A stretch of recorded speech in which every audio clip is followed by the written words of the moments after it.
சரியா?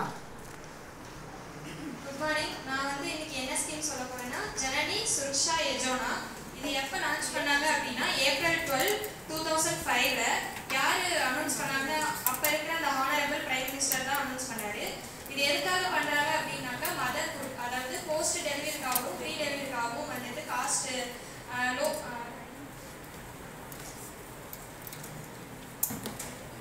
அந்த உமன்ஸ்க்கு அமௌண்ட்டுக்காக தான் இது லான்ச் பண்ணது. இது யார் பண்ணுறாங்க அப்படின்னாக்கா நேஷனல் ஹெல்த் மிஷன் அங்கேருந்து தான் வருது. யார் பண்ணுறாங்க அப்படின்னா சென்ட்ரல் ஸ்பான்சர், சென்ட்ரல் கவர்மெண்ட்டும் ஸ்டேட் கவர்மெண்ட்டும் தான் இது நமக்கு லான்ச் பண்ணுறாங்க. இது எதுக்காக பண்ணுறாங்க அப்படின்னாக்கா உமன்ஸுக்கும் கவர்மெண்ட்டுக்கும் ஒரு கனெக்ஷன் உண்டாக்க தான் இது பண்ணுறது. அப்போ எலிஜிபிலிட்டி யாருக்கு அப்படின்னா 19 இயர்ஸ் உமன்ஸ் இருந்தாவே போதும், அவங்களுக்கு எலிஜிபிள் தான் அது.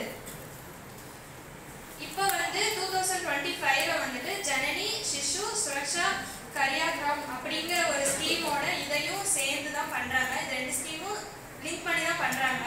ஃப்ரீ டெலிவரிக்காகவும் சி செக்ஷன் மெடிக்கேஷன் டயக்னோசிஸும் அந்த டிரான்ஸ்போர்ட்டுக்காகவும் இது எல்லாத்துக்குமே கவர்மெண்ட்டே பண்ணி தர மாதிரி தான் இந்த ஸ்கீம் கொண்டு வந்தாங்க.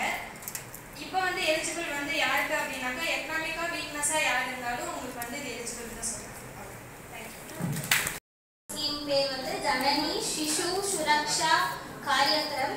இது ஒரு நேஷன் ஹெல்த் ஸ்கீம்னு சொல்றாங்க. எப்போ லான்ச் பண்ணாங்கன்னா 2010ல லான்ச் பண்ணாங்க. இது ஃப்ரீயா பிரெக்னென்ட் உமன்ஸ்க்கும் அவங்களுக்கு பிறந்த நியூ பார்னுக்கும் கேஷ்லெஸ்ஸா சர்வீஸ்லாம் ப்ரொவைட் பண்றதுக்காக கண்டுபிடிச்சது தான் இது. இதோட கீ ஃபியூச்சர்ஸ் என்னன்னா இது ஃப்ரீயான சர்வீஸா இருக்கும். எல்லாத்துக்குமே அந்த பிரெக்னென்ட் உமனுக்கும் அந்த குழந்தைக்கும் என்ன இதாக இருந்தாலும் அவங்க ஃப்ரீயாகவே பண்ணி தருவாங்க. அதே மாதிரி இன்ஸ்டிடியூஷனல் டெலிவரி டைம்லேயும் அவங்களுக்கு அந்த மொடாலிட்டிஸ் எல்லாம் கொடுப்பாங்க. அதே மாதிரி எமர்ஜென்சினாலும் அவங்க இதில் ஃப்ரீயாக பண்ணிக்கலாம். அதுக்கப்புறம் இதில் வேக்சினேஷன் நியூட்ரிஷன்ஸ் எல்லாமே அந்த குழந்தைக்கு கொடுப்பாங்க. அதுக்கப்புறம் ப்ரெக்னென்ட் உமனுக்கோ இல்லை அந்த நியூ பார்னுக்கோ டிரான்ஸ்போர்ட் வேணும் அப்படின்னா அந்த டிரான்ஸ்போர்ட் ஃபெசிலிட்டிஸும் ஃப்ரீயாகவே கொடுப்பாங்க. இதோட பெனிஃபிட்ஸ் என்னென்னா இதுக்கு நம்ம அந்த ஃபேமிலிக்கு பேர்டன் இருக்காது, அதாவது காசு கட்டணும் அப்படிங்கிற பேர்டன் இருக்காது. அதுதான் இதோட முக்கியமான பெனிஃபிட்டு.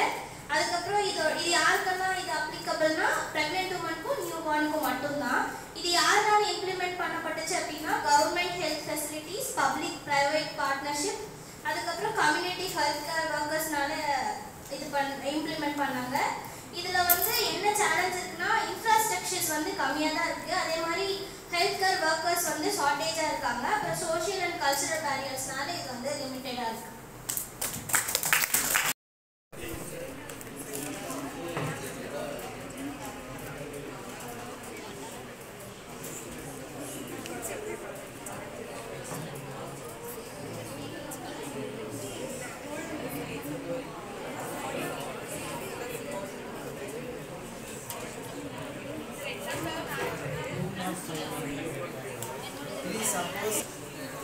RBSK ராஷ்ட்ரிய பால் ஸ்வாஸ்தி கல்யாணம்.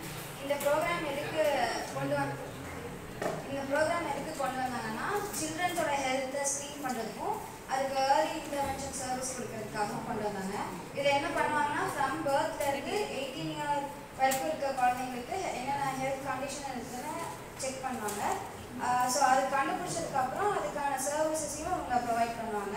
இது எதுக்கு கொடுத்துருக்காங்கன்னா குவாலிட்டி ஆஃப் லைஃப்பை இம்ப்ரூவ் பண்ணுறதுக்கும் அந்த குழந்தை லைஃப் லாங் ஃபுல் பொட்டென்ஷியலோட சர்வை பண்ணுறதுக்கும் கொடுத்துருக்காங்க. இந்த இதில் என்னென்ன கண்டுபிடிப்பாங்கன்னா 4 Ds கண்டுபிடிப்பாங்க: defect at birth, disease, deficiency and developmental delays.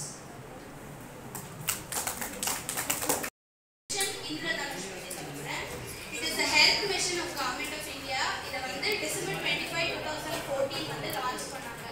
யார் லான்ச் பண்ணாங்கன்னா ஜேபி நட்டா. இதோட மெயின் நேம் என்னன்னா strengthening and reenergizing the immunization programme. So immunization programme strengthening and reenergizing பண்ணுறது. இதில் full immunization coverage children's and pregnant விமனுக்கு மேஜராக focus பண்ணுறாங்க. இதில் 8 வேக்சின்ஸ், 8 டிசீசஸ்க்கான வேக்சின்ஸ் சில்ட்ரனுக்கும் ப்ரெக்னென்ட் விமனுக்கும் ப்ரொவைட் பண்ணுறாங்க. என்னென்ன டிசீசஸ்னா diphtheria, whooping cough, tetanus, polio,